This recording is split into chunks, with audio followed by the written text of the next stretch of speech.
Hey guys, in this video, I will show you how to buy Bitcoin on Cash App and send it to another wallet.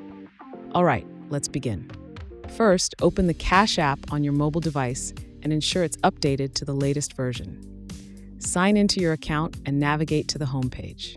Tap on the balance icon at the bottom left corner of your screen. This will display all of your available assets. Next, tap on the Buy Bitcoin tile. This opens a trading window where you can select how much Bitcoin you want to purchase.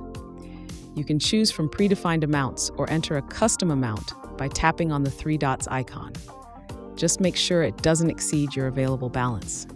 Once you've selected an amount, tap Next, then confirm to complete the transaction. After buying Bitcoin, transfer it to another wallet by tapping on the share icon and selecting Send Bitcoin. Enter how much Bitcoin you want to send and tap Send. Then input either a name, their cash tag, or their actual Bitcoin address. Finally, select from different withdrawal speeds, instant or standard, and confirm again. Your transaction will be processed based on your chosen speed. So that's basically how you can buy Bitcoin on Cash App and send it to another wallet. And that's it for this video. If you find this helpful, consider subscribing and giving this a big thumbs up. Thanks.